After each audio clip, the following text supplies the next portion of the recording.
Hi there, Peter Temes, founder and president of the Institute for Innovation in Large Organizations, the ILO Institute. I want to talk for a minute today about the British billionaire and entrepreneur, Richard Branson, someone I respect a lot, but my topic is why Richard Branson is wrong about innovation at large scale. Here's the deal. Branson's made a lot of money for himself. He's launched some very interesting businesses, most of which have not succeeded in the long run, and that's okay. When you do innovation in large organizations, most of what you do doesn't work. You have to systematically lower the cost of failure so that that's okay, and then scale what does work as it gets its lift off, right? That's fine. Branson knows that. Brilliant guy. Admirable in his personal life, from what I can tell. Not necessarily a bad boss, and yet most of the gain from his entrepreneurial activities, and most of the companies he's run have at some point been public, has accrued to him and not to his shareholders. That's something interesting.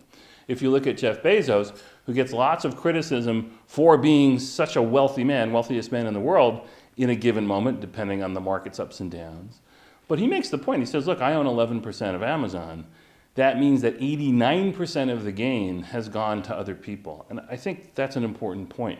I haven't done the math with Branson, and I don't think one could, because his entities that he has stakes of and that he's started are pretty complex. They're not all public. But Branson became a billionaire. If you put money into, let's say, Virgin Entertainment, I don't know that you would have walked away with much.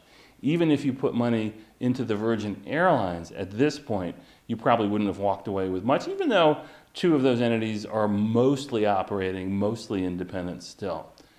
Branson explains his approach to growing large enterprises using the metaphor of the restaurant. He says, look, when you walk into a restaurant and the chef is there and the chef is the owner, you are going to have a phenomenal experience.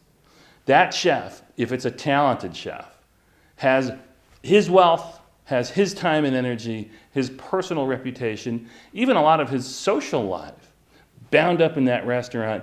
He is going to make it work, or she is going to make it work, or they are going to make it work. That's a world in which that personal passion really matters. But he uses that as a metaphor for all these businesses, for the music business, for the magazine publishing business, for the telephone business, for the health club business, all these different things. And then at a certain point, think about this as a potential investor, when you've invested in the restaurant, the chef has a new notion, and he goes from being a chef to managing a for-profit baseball league, to buying sports franchises, to trying to go to the moon. All awesome things, but if the chef doesn't stay, and if the chef doesn't scale to the point where he says, my goal is to create other chefs in my organization, and to do this big, to have every lesson that's come from my passion and experience available, supporting best practices that other talented people can employ to be with me and to be like me, so that you have a Bezos at Amazon, you have a Bill Gates at Microsoft, you have folks who are running businesses that scale, that are open to input from others, that aren't just a monomaniacal vision, but still where they as the chef, where they as that founding principle, as the chef, are able to be kind of a filter and an organizing principle with long-term commitment. That's where you see the gain at scale. That's where you see wealth made, not just for the founder, but for 10,000, 100,000, a million people. And I think when you look at Branson, you see a lot of admirable qualities. You do. I don't want to give this person less credit than they deserve.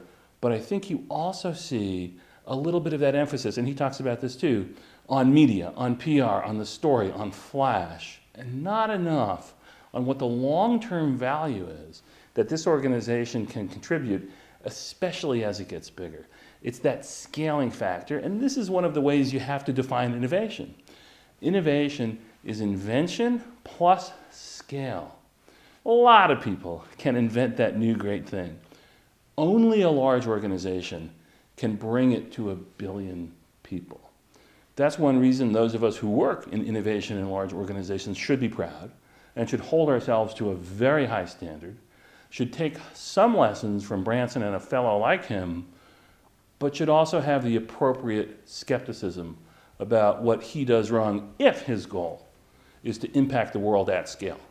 If his goal is to create a lot of value for a lot of people and make this world the kind of world that everybody wants to live in. I mean, that's an impossible goal, but that's okay. As the poet says, our vision, our reach, should exceed our grasp.